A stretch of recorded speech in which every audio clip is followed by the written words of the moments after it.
تو وہ اپنی ان اوڑھنیوں کے بکل مار لیا کریں اپنے گریبانوں پر. یعنی یہ کہ یہ انسان کے لیے، عورت کے لیے، یہ اس کی زینت کا ایک بہت بڑا حصہ ہے. اس کی جو بھی چھاتی ہے اس کے لیے ایک اضافی کرتا اس نے پہنا ہوا ہے، لیکن کرتے کے اوپر مزید جو ہے یہ ایک بکل اس کی اوڑھنی کا ہو. ولا یبدین زینتہن، اس کے سینے کے اوپر یہ اضافی ہو جائے گا. ولا یبدین زینتہن، اور نہ وہ ظاہر کریں اپنی زینت کو. اب یہ ہے جو محرموں کی فہرست آ رہی ہے جس کے سامنے عورت کھلے چہرے کے ساتھ آ سکتی ہے بلا حجاب. اور یہ اتنی طویل فہرست جو دی گئی ہے، آخر سوچنا چاہیے کہ اللہ تعالیٰ نے یوں ہی ایکسرسائز ان فیوٹیلٹی تو نہیں کی ہے. کیا فرق ہے اگر ایک عورت کے چہرے کا پردہ نہیں ہے، وہ باہر نکلتی ہے چادر لے کر، اور یہ کہ اس میں کسی اور کے ساتھ اس کا پردہ چہرے کا نہیں ہے، تو پھر یہ پوری فہرست دینے کی ضرورت کیا ہے؟ میرے نزدیک چہرے کا پردہ اسلام کے اندر لازم ہے، اور اس چہرے کے پردے سے مستثنیٰ ہیں یہ لوگ. کون لوگ مستثنیٰ ہیں؟ الا لبعولتہن، ان کے شوہر نمبر 1، او آبائہن، یا ان کے باپ، اور باپ سے مراد باپ، دادا، چچا، یہ سب چلیں گے. او آبائے بعولتہن، یا ان کے شوہروں کے باپ. او ابنائہن، یا ان کے اپنے بیٹے.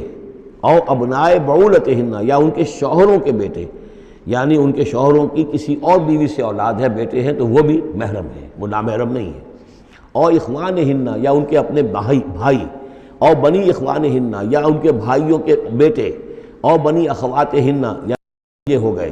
او بنی اخواتہن، یا ان کے بھانجے. او نسائہن، یا ان کی عورتیں، اپنی عورتیں، جان پہچان کی عورتیں، عام عورتیں نہیں، نسائہن.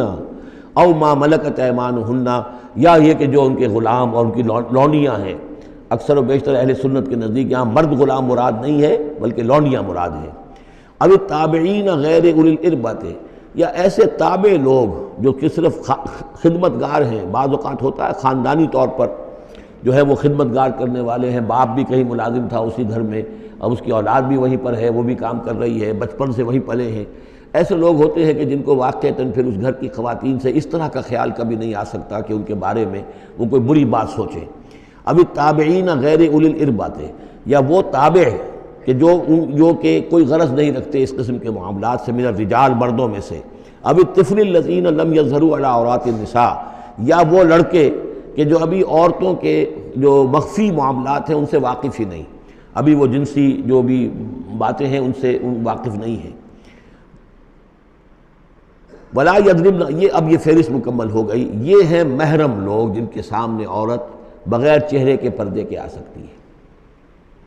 باقی یہ کہ زینت جو خود بخود ظاہر ہو جائے، اب ظاہر ہے کہ آپ نے چادر بھی لی ہوئی ہے، کسی خاتون نے برقع بھی اوڑھا ہوا ہے، لیکن اب کسی کا قد ہے، ماشاءاللہ وہ قد ایسا ہے، سرو قد ہے کوئی خاتون، تو وہ کہاں چھپائے گی اس قد کو؟ وہ تو ظاہر ہو جائے گا.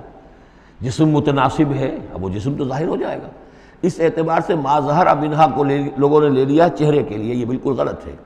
چہرے کا تو پردہ میرے نزدیک لازم ہے، اور یہ کہ باقی یہ کہ ان کے سامنے چہرے کے سمیت عورت آ سکتی ہے.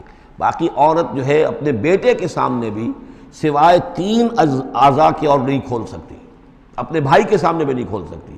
چہرہ، یہ ہاتھ پونچھوں سے نیچے، اور پیر ٹخنوں سے نیچے، یہ جو 3 اعضاء ہیں یہ وہ ہیں کہ جو جس کو عورت نے یہ کھلے رکھ سکتی ہے، اپنے وہ بیٹے کے سامنے بھی، بھائی کے سامنے بھی، اور جو بھی رشتے گنائے گئے ہیں. لیکن یہ کہ اس سے آگے پھر جو ہے معاملہ وہ پھر شوہر کا ہے. اس سے آگے یعنی لباس کا معاملہ جو ہے جس سے کہ عورت جو ہے وہ آزاد ہوگی، وہ صرف شوہر کے لیے.